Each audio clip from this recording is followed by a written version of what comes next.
어제 예정돼 있었던 대통령 주재하의 민생 토론회가 갑자기 이제 대통령이 참석하지 않는 것으로 바뀌었다고 합니다. 이유는 감기 기운이 있어서라는 겁니다. 고개가 좀 갸웃거리긴 하지만 그럴 수도 있다고 생각합니다.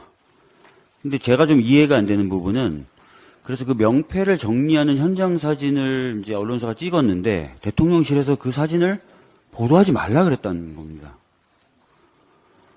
이미 대통령이 참석하지 않는 것이 다 알려진 상황에서 그것을 알 수 있게 해주는 사진을 기자분들이 정성스럽게 찍었는데 그 사진을 보도하지 마라, 이렇게 얘기하는 것은 굉장히 이례적인 일이라고 합니다. 대통령실이 여당의 공천 기준 등등 이런 것도 간섭하더니만 이제는 언론사가 사진 쓰는 것까지도 간섭하고 나서는 것 같습니다. 굉장히 할 일 많고 바쁜 대통령실 같습니다. 근데 정작 대통령실이 관심과 애정을 가져야 될 부분은 다른 곳에 있다고 생각합니다. 여러분 아시겠지만 이태원 특별법 지난주 금요일 날 정부로 이송이 됐습니다.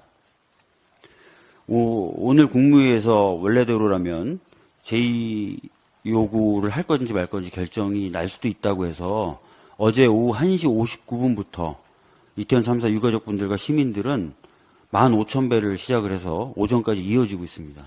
밤샘 절을 하신 겁니다.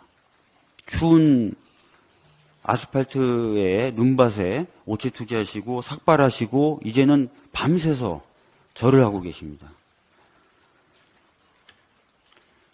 윤석열 대통령이 이렇게 얘기했습니다. 자기가 태어나서 지금까지 겪었던 일 중에 가장 슬픈 일이 이태원 참사다.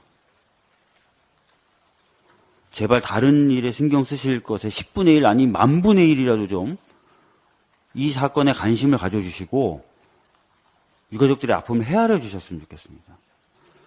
무슨 사진 쓰냐 마냐 그 보도해라 말아라, 여당 공천 이렇게 해라 저렇게 해라 해서는 안 되는 일까지 다 그렇게 하지 마시고 이태원 참사 유가족들의 아픔에 신경을 써주시고 거부권 행사는 행사하지 않으셔야 된다는 말씀을 드리겠습니다.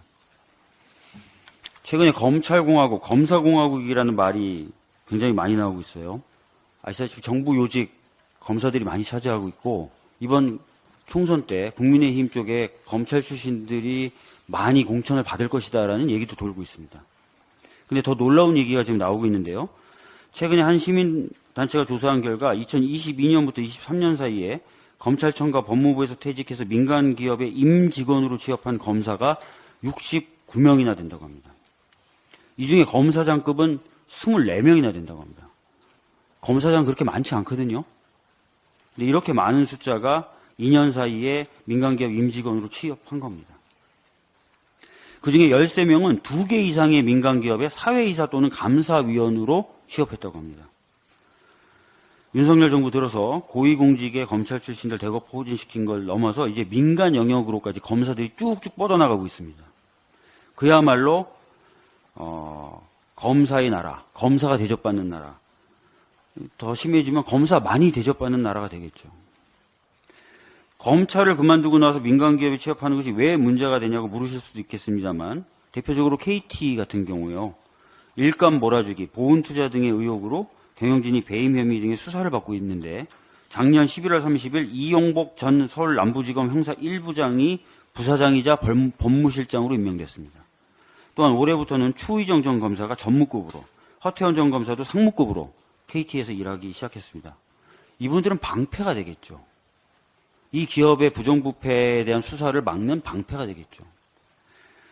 뿐만 아니라 윤석열 정부 들어선 이미 민간기업에 나가 있던 검찰 출신들을 다시 공직으로 불러오는 경우도 많았습니다. 이시원 전 검사, 한솔케미칼 사회이사에 선임된 지 2달 만에 대통령 비서실 공직기강 비서관으로 갔습니다. 복두규 전 대검 사무국장, 쇼박스 사회이사에 선임된 지 1달도 되지 않아서 대통령 비서실 인사기획관으로 임명됐습니다. 이러면은 이 쇼박스라든지 이런 기업들에게 검찰이든 경찰이든 제대로 수사할 수 있겠습니까? 특수부 출신 김홍일 방통위원장의 경우 2017년 6월 1일 오리온 사회이사로 부임했는데 공교롭게도 바로 한 달 뒤인 2017년 7월 19일 날 서울중앙지검은 오리온 회장의 횡령 혐의에 대해서 무혐의 처분을 내린 바가 있습니다. 이 무혐의 처분에 대해서 서울고검까지 직접 나서서 재수사하라고 했는데 또 불기소가 난 적이 있습니다. 이렇듯 검찰이 민간기업에 퍼져나가면 검찰의 수사가 제대로 되지 않습니다. 법조계에서는 최근에 이런 현상들이 두드러지는 걸 두고 소위 검찰 중심의 전관 시장이 열렸다라는 소문이 파다합니다. 그 누구보다 엄정한 중립성을 요구하는 검찰들이 수사 대상이 될 수 있는 기업에 마구잡이로 취업을 하고 그러고 나서 다시 회전문 인사로 공직에 또 들어가고 정치권으로 출마하고 검사 많이 대접받는 나라가 오기 전에 저희 민주당이 멈춰 세우겠습니다. 이상입니다.